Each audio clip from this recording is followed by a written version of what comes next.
पहले आप बिजली देना बंद कर दो बांग्लादेश को, शेख हसीना को निकालो। और बीसीसीआई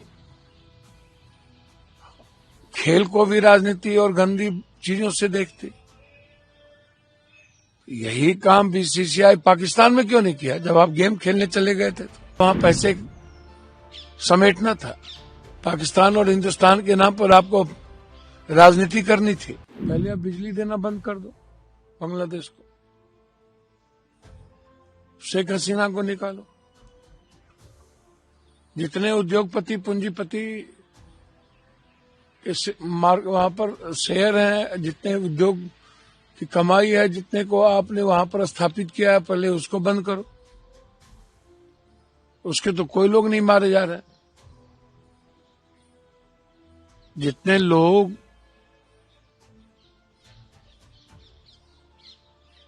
को आप सनातन के नाम पर मरवा रहे हो, तो ये पूंजीपति और उद्योगपतियों का क्यों नहीं?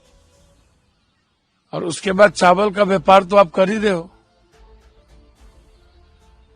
तो आप हर चीज में राजनीति क्यों करते हो? और बीसीसीआई खेल को भी राजनीति और गंदी चीजों से देखती। यही काम बीसीसीआई पाकिस्तान में क्यों नहीं किया? जब आप गेम खेलने चले गए थे तो, क्योंकि आपको वहां पैसे समेटना था।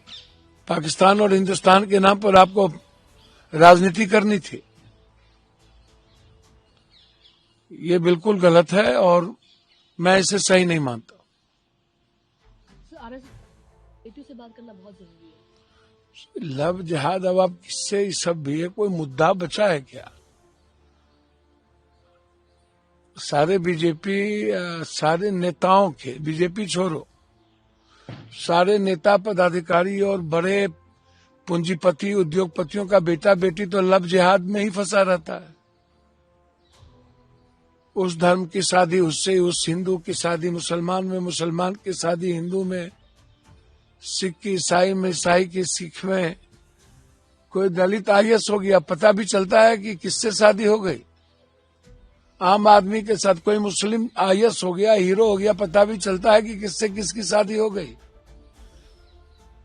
अब ये प्यार करने पर भी आप लव जिहाद ये और वो, मुझे लगता है कि ये सब दुनिया का कोई मुद्दा ही नहीं है। अब मुद्दा है इकोनॉमी,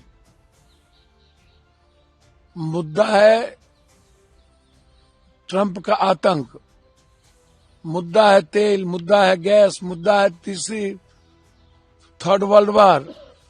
ये सब कोई मुद्दा ही नहीं है। और इस मुद्दे को लेकर के आने वाला जो यूथ का जनरेशन है, किसी का नहीं सुनेगा और सब अपनी लाइफ जीना चाहता है।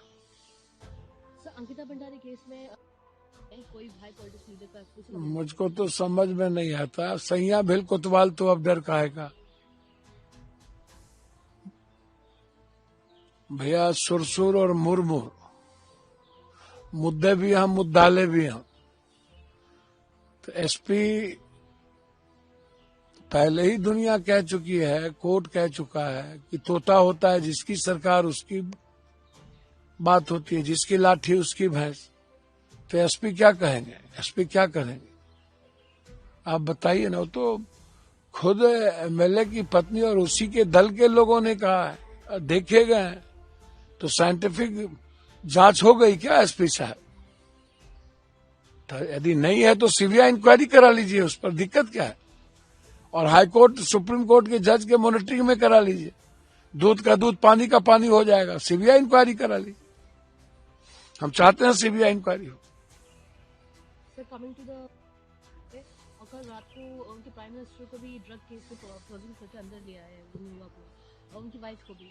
तो इसे कैसे कंटेन कर पाएंगे? डेजी जो वाइस प्रेसिडेंट है वेनेजुएला की, उन्होंने कहा है कि हम इसे इसका जवाब देंगे मिलिट्री एक्शन से। और ट्रंप ने यह भी कहा है कि हम उनके ऑयल रिजर्व को यूज करेंगे और जब तक कोई सस्टेनेबल गवर्नमेंट नहीं आती तो हम ही राज करेंगे। वेनेजुएला के पर गलत हमला है, बिल्कुल गलत। ये मोनोपोली करते हैं। ये सनकी आदमी है। ऐसे आदमी से इस दुनिया को बचाना चाहिए। दुनिया पीस चाहती है। कैसे ये कब्जा कर लेंगे? इनकी तो नजर रहती ही है दूसरों की संपत्ति पे, कहीं गैस पे, कहीं दुनिया की सबसे बड़ी संपदा है वहां तेल। ये बहाना ढूंढते रहते हैं। इसके पहले भी जितने हमले किए हैं, क्या वहां हथियार मिले थे क्या? ये कौन होते हैं तय करने वाला कि वो ड्रग्स का धंधा कौन कर रहा है, कौन नहीं कर रहा है? आप कहां से बता दी? आप कोर्ट जाइए, इसको कोर्ट को, तो इंटरनेशनल कोर्ट को तय करने दीजिए, या इंटरनेशनल जो पॉलिसी है इस दुनिया की उसको, उसमें जाइए आप। ये सॉल्यूशन तो है नहीं कि आप हमला कर दीजिए, तबाह कर दीजिए किसी देश को। तो इसलिए दुनिया को खड़ी होनी चाहिए और इस सनकी को रोकना चाहिए। हर कीमत पर सनकी को रोकना जरूरी है दुनिया की शांति के लिए।